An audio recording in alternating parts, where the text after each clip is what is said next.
Lord Chaitanya also explains, while you're putting water on the seed of devotion, weeds will grow with it.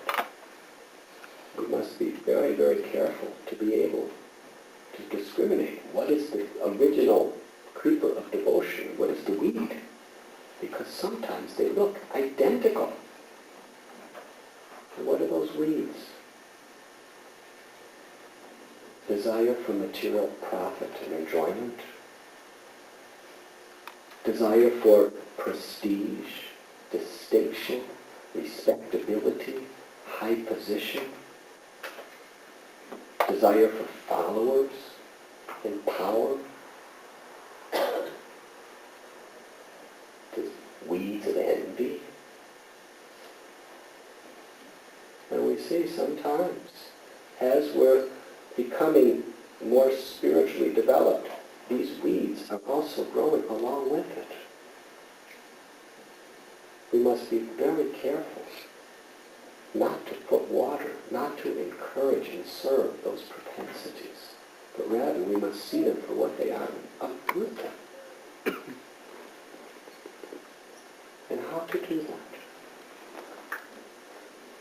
that? Lord Chaitanya gave us 8 verses called Shikshastakam,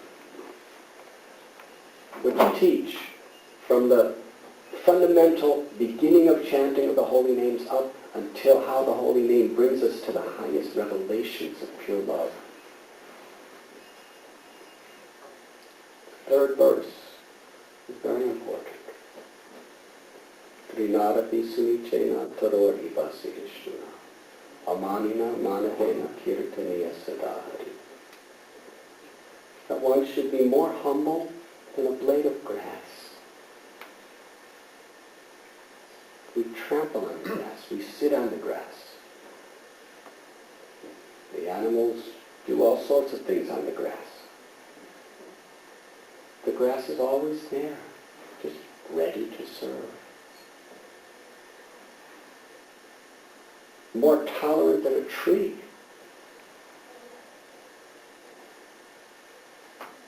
The tree stands in the heat of the sun to give us shade. Stands in the ice of the winter and gives its wood to keep us warm. Even when giving up its life, gives us wood to build a house to live in. More tolerant than a tree. Ready to offer all respect to others and expect none in return. In this state of consciousness, we could chant the holy names constantly. If we study this verse, if we make this a priority in our life, then we will not make offenses. Then our spiritual growth will flourish very rapidly. Therefore, Krishnadas Kaviraj Goswami, one of our great acharyas, he explains that we should take this verse,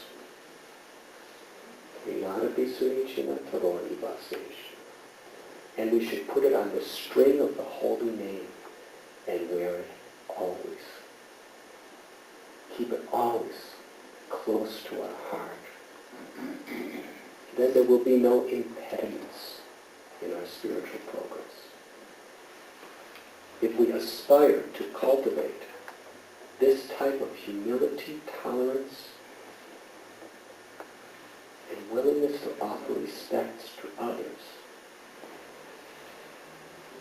then Krishna will manifest within the name in such a powerful and profound way that purification takes place. Cheto darapana marajanam bhava mahadavakti. The mind is compared to a mirror. When you look in the mirror, what are you hoping to see? Yourself. Yes? Does anyone look in mirrors to see anything else? When I was living in Himalayas and traveling, I don't remember looking in a mirror for about 2 years. I just said there was none around. I did, I was shocked what I saw. Actually quite disappointed. When you look in a mirror, you're supposed to see yourself. Similarly, the mind is a mirror. Through the mind, we're supposed to perceive our true self, our eternal self, which is Satchidananda, eternal, full of knowledge, full of bliss. But what happens when that mirror, due to neglect, accumulates layer after layer after layer of pollution, dust, dirt, and debris? Not only for years, but for lifetimes. Then what do you see when you look in the mirror? You simply see dust, debris, and pollution. You can't see yourself. The dust of lust and envy and false pride, ego, and so many attachments, greed, so many illusions. And that's who we think is ourself. Human society today, in great majority, in their minds, they think all of these material designations and attachments are who they are. They have no clue that it's just artificial, superficial pollutions. Hardly a person even makes any attempt to clean the mirror of their mind. The chanting of the holy names of the Lord is the method of cleansing the heart. And gradually, as it is cleansed, we realize our eternal nature and our relationship with the Supreme Personality of Godhead. And as we realize Krishna, who is all attractive, naturally our love for Krishna awakens. Lord Chaitanya explains, if we just protect the seed carefully and carry on watering it with hearing and chanting and performing devotional services with a proper attitude, then what takes place is this creeper of devotion. It grows and grows and grows. It pierces through the layers of material existence and enters into the spiritual sky of the Brahmajyoti, which is the state of liberation or mukti. But it doesn't stop growing there. It continues to grow into the Paravyoma, which is the place of the eternal spiritual planets or abodes of the Lord, called Vaikuntha. And the gardener continues to water the creeper of devotion, and it grows beyond all Vaikunthas and attains Goloka, Krishna Loka, the abode of Sri Sri Radha Giridhari, where the most intimate spiritual pastimes of love are eternally being enacted. There the creeper bears a sweet, as Dravida would say, luscious fruit. The fruit of love of God, Prema Bhakti. That fruit lays right at the lotus feet of Sri Sri Radha and Krishna. And Krishna tastes that fruit. And then allows us to taste the sweetness of that fruit. That is the experience that every living being is longing for in all circumstances in life. It's the sweetness of that fruit of love of God that all species are striving to taste through economic development, through relationships with the opposite sex, or today with same sex. People are striving to find that taste through power, through conquering others,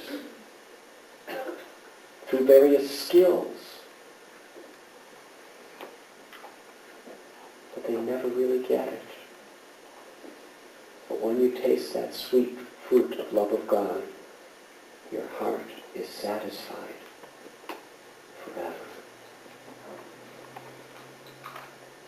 A devotee is not looking for peace. A devotee is looking for ecstasy. Because the soul is Sat Chit Ananda. Shanti or peace is Sat. It is the eternal nature of the soul. But in Krishna, the all-attractive one, we realize Satchidananda, the eternal ecstasy of love. That is our goal. That is our aspiration. That is what we live for. That is what human life is meant to achieve.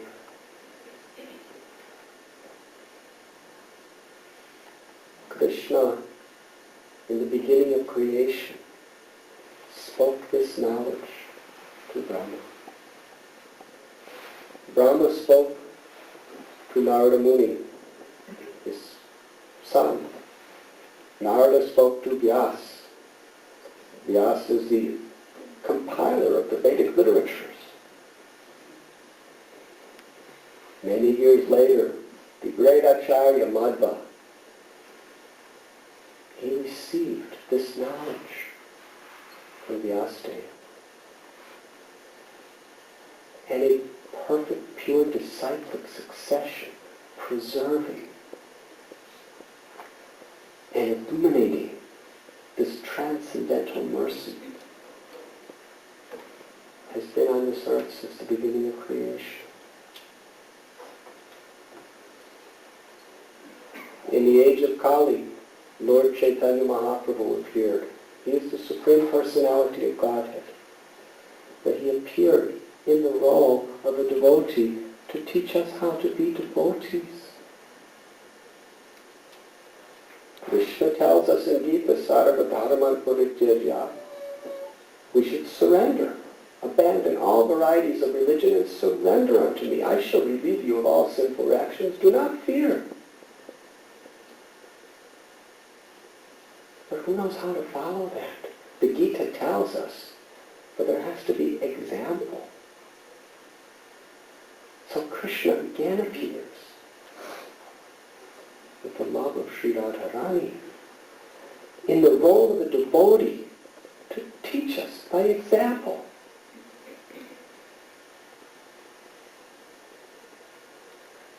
When Ramchandra appeared in this world, he accepted a spiritual master, Vishwamitra Muni. He learned from him. He served him. When Krishna and Balaram appeared in this world, Krishna accepted a spiritual master, Sandipani Muni. He learned from him and he served him. Humble service. He would go out and collect wood and bring it back. Even the Lord, who is Jagat Guru, the Supreme Guru, he accepts the spiritual master just to teach us its importance. Tad vidyanartam suguru eva avigachche. If we want to understand the truth, it's necessary to approach Guru. Lord Chaitanya, he actually played in his pastimes as a scholar of mundane academics. And he was ridiculing devotees and even harassing them in a very loving and humorous way. Yes, Srila Prabhu.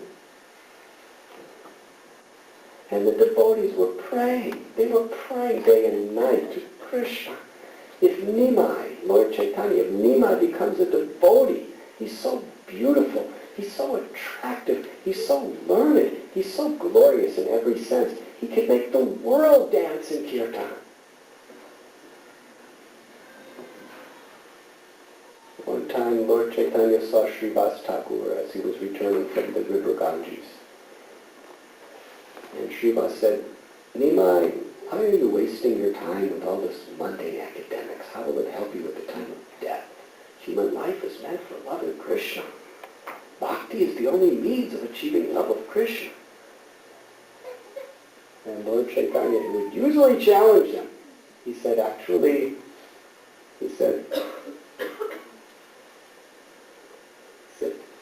soon I will meet a spiritual master and I will become a devotee.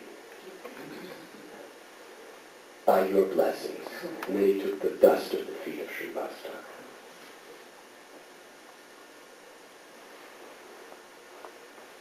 So Lord Chaitanya Mahaprabhu went to Gaya in order to take initiation from Ishvara Puri, who was a disciple of Madhavendra Puri in this great disciplic succession that we have been being discussed. He received the mantras from Purima. He served Ishvara Puri. He cooked for him. He cleaned for him. He massaged him. Lord Krishna explains, Tadvadi pranipatena pariprashnena sevaya upadekshanti te jnanam jnanam astapadarsh. If one wants to know the truth, one should approach a spiritual master, inquire submissively and render service. The self-realized soul can impart knowledge unto you because he has seen the truth. It was after he accepted Diksha from Ishvara Puri that Lord Chaitanya began to manifest his supreme ecstasies of love. He received the order from Ishvara Puri to spread the glories of the holy name. And he returned to Navadvip and established the Harinam Sankirtan.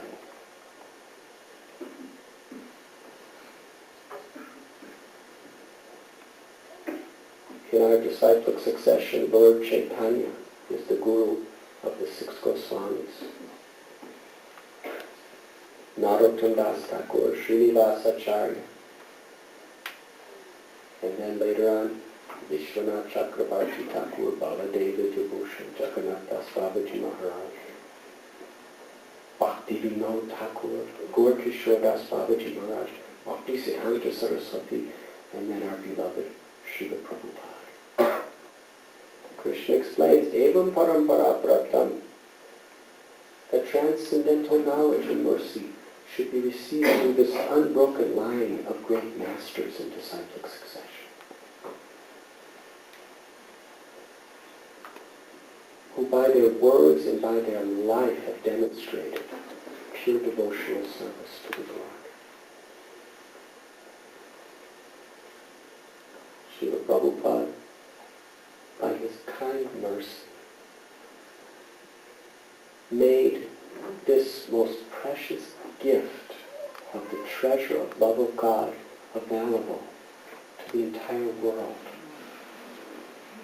For the first time in our modern history, he has taken the teachings of Lord Chaitanya, giving access to the highest realms of the spiritual existence to all of us. Therefore we honor him and love him as the founder Acharya of the International Society for Krishna Consciousness. ISKCON is Prabhupada's personal life's offering to the Guru Parampara. Prabhupada explained, ISKCON is my body. Prabhupada explained he shed buckets of blood to bring each devotee into this society.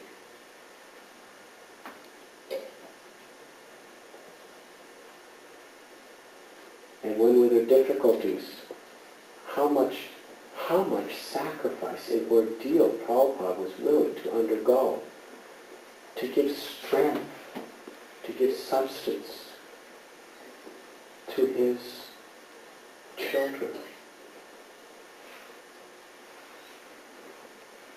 So within this ISKCON movement over the years, like any growing religious movement, especially in beginning stages in a foreign land,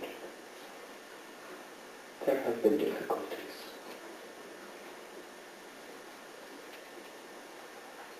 Srila Prabhupada, however many difficulties, he wanted us to make it better by our own example.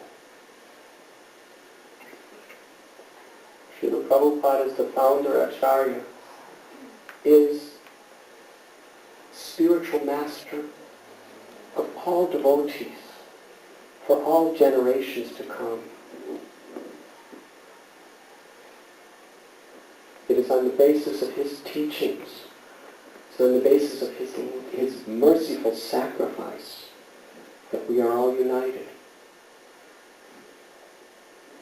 And all the devotees within ISKCON and leadership are working together simply to execute the mission of Srila Prabhupada. There is the Diksha Guru. The Diksha Guru is the person who, on behalf of the Parampara, is giving us our mantras. The person who is receiving our lifelong vows and offering them to Srila Prabhupada and the Parampara. The relationship between the disciple and the Diksha Guru is very, very sacred and must be honored very carefully. And then there are the Shiksha Gurus, those persons who out of their love and kindness are enlightening us, training us.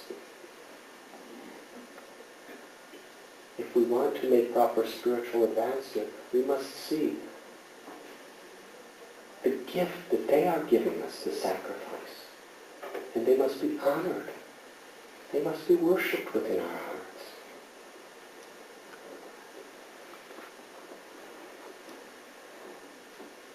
Amongst the Vaishnava community, we want to create what Prabhupada called the spiritual world. So yes, it is very important. All of you who are taking initiation today, please know that if you want to please me, you must honor and please my God brothers and God sisters who are very sincerely dedicating their lives to Prabhupada's mission. Because we are all simply working together to please Srila Prabhupada. Lord Chaitanya Mahaprabhu taught, what is the ultimate aspiration? Gopi Bhartur Padakamalayora Das Das Das Anudas. To be the servant of the servant of the servant of the servant. Srila Prabhupada was so humble. Sometimes he would say to his disciples, you are all representatives of my Guru Maharaj. In serving his disciples, he is feeling he is serving his Guru. And how did he serve us? In so many ways, according to what we needed, by giving us orders, sometimes by chastising, sometimes by cooking and cleaning. Prabhupada would do anything to connect us to Krishna and the Parampara. That is his divine grace. That is the spirit. Servant of the servant of the servant. We should work to make Prabhupada's life's offering, ISKCON, a strong, vibrant, wonderful society.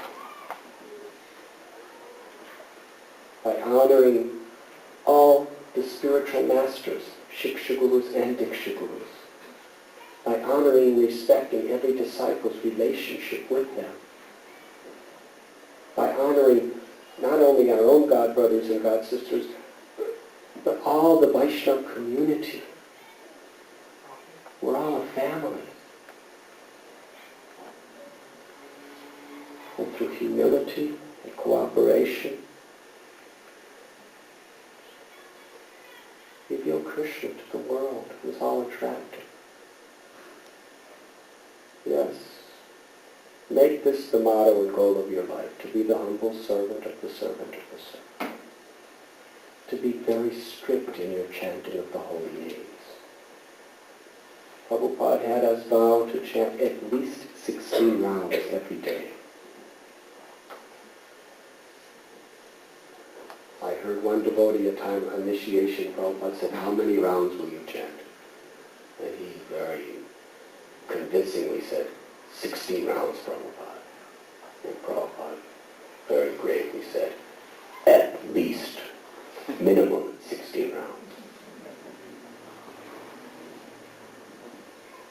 At the most it takes 2 hours. That 2 hours is such a sacred part of our life. We should give such full attention, concentration. We should worship the holy name.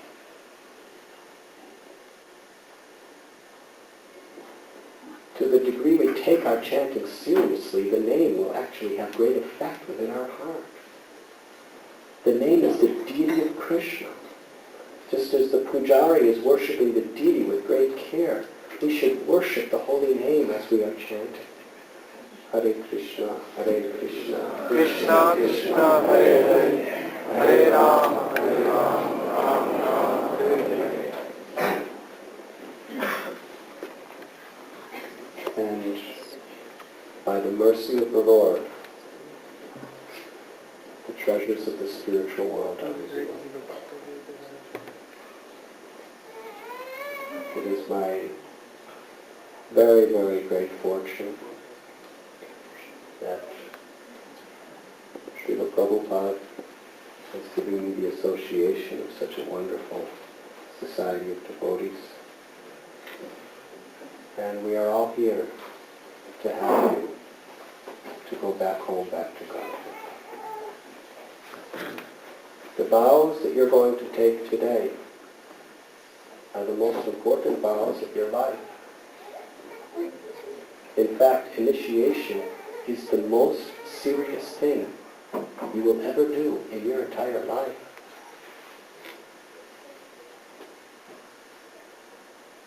To the degree we take our vows seriously, we will reap tremendous spiritual benefit.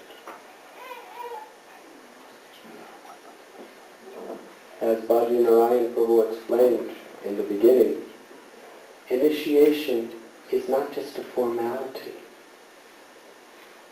It is not just to get a new name or to get some honor and distinction within the society of devotees. The spirit of initiation is the spirit of surrender in our hearts. Prabhupada said, don't try to keep your guru just like a decoration on your wall. The relationship with Guru is something very real, it is something very deep. We should be eager to learn. But in order to be eager to learn, we have to be humble and recognize that I do not know. Sanatana Goswami was the greatest scholar on earth, practically. But when he approached his guru, Lord Chaitanya, he said, I don't know anything. What's the use of all my scholarship? I don't know who I am. I don't know. I'm still suffering. I don't know where I'm going. Please instruct me. That is the mood. To inquire submissively. It's not that you inquire submissively and then you become somebody great.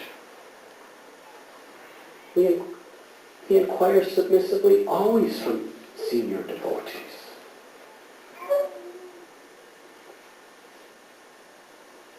In fact, Srila Prabhupada explained the qualification to be a guru is to be a good disciple. Not just at the beginning, but forever. The spiritual master is simply eternally serving his spiritual master. Eternally serving every living entity. So please take this very serious. A life of service. A life of adherence to the sacred principles of devotion.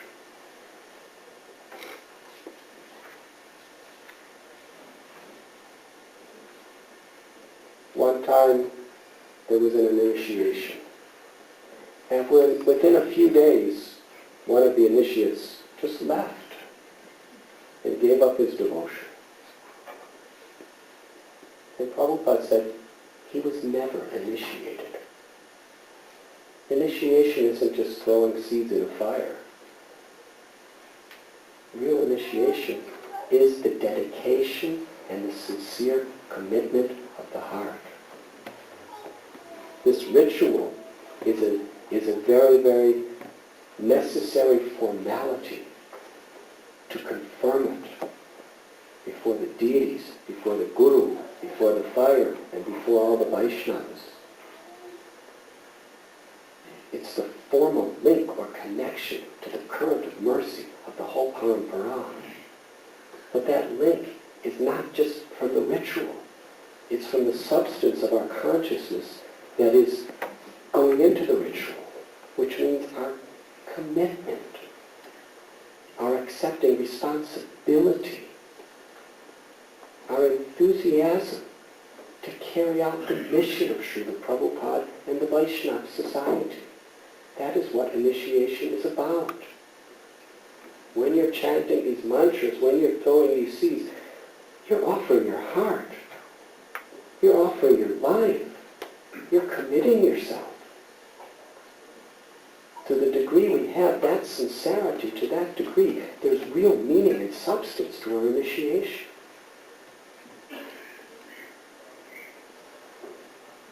And we must protect our vows throughout our life. It is very, very sacred. So please take this very seriously. I am so very, very proud of all of you. For many years, each of you have been serving my Guru Maharaj's mission with your heart and soul. For many years, you have been striving and struggling to remain pure by following these regulative principles and chanting the holy names. For many years, you have been cooperating with Prabhupada's representatives. And personally, I would like to say that I am eternally indebted to all of you for this.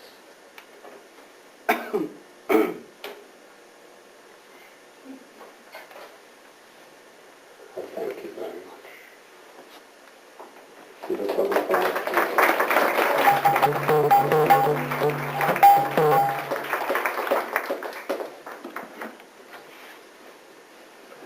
At this time we will call upon the initiates to come forward.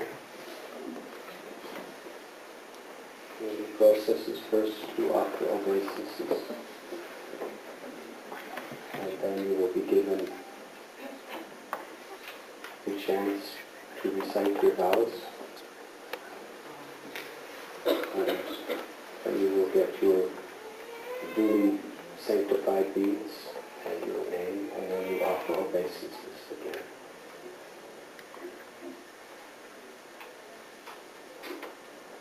Satyanaray Prabhu, please come forward. Right.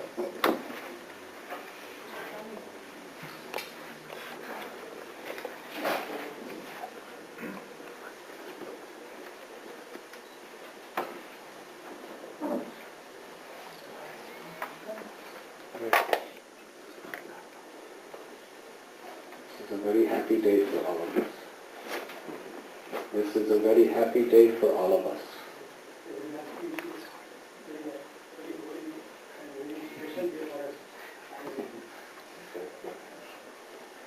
And thank you for your wonderful help to Srimati Narayan Prabhu and the Vaishnavas. What are the four regulative principles?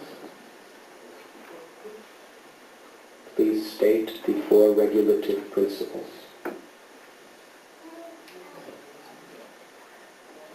Four regulative principles. No. Four regulative principles.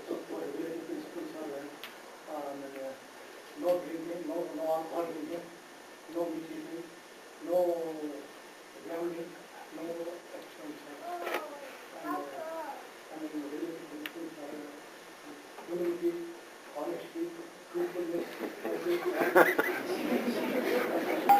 Right. So you vow to follow these regulative principles: no illicit sex, no intoxication, no gambling, no meat. Yes?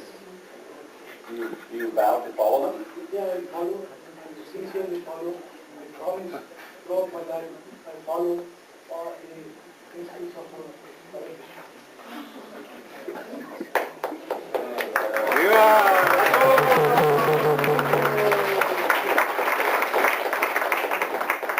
vow to chant at least 16 rounds each day.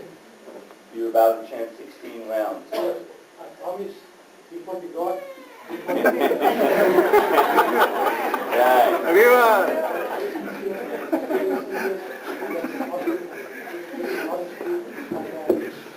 faithfully I will chanting these names of Hare Krishna. This is Krishna name is my life, my soul, everything is Krishna's name. That is the holy name that is going to give me the supreme path towards Lord Krishna's place.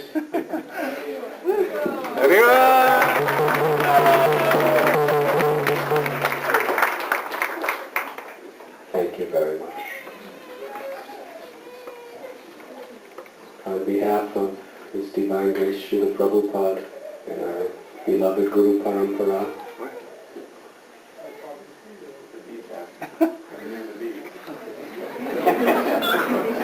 it's very enthusiastic. On behalf of Srila Prabhupada and our beloved Guru Parampara, we offer you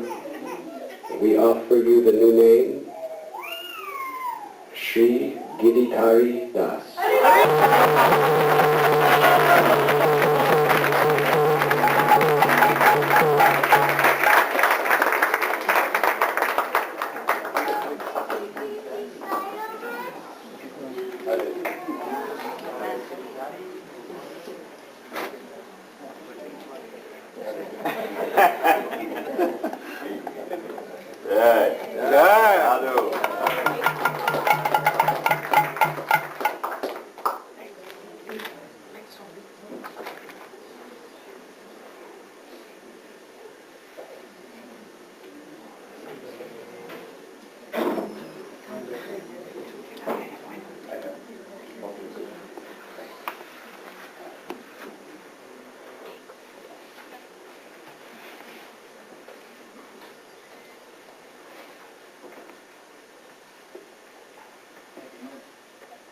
What are the four regulative principles?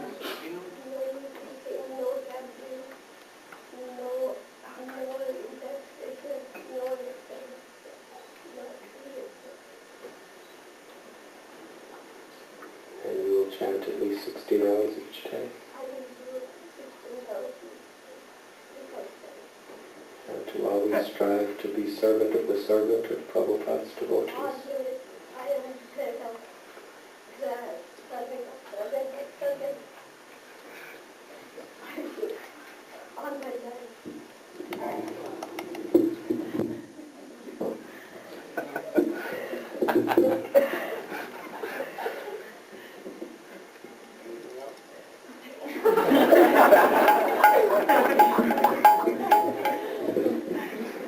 Thank you very much.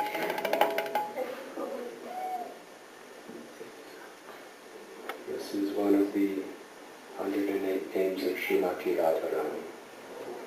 On behalf of Srila Prabhupada and our beloved Guru Parampara, we are very happy to give you the new name, Kamala Sundari Devi Dasi.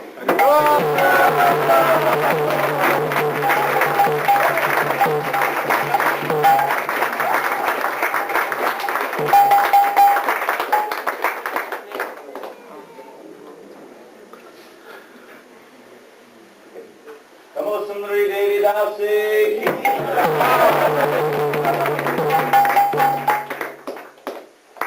Shri Giridhari Prabhu Ki.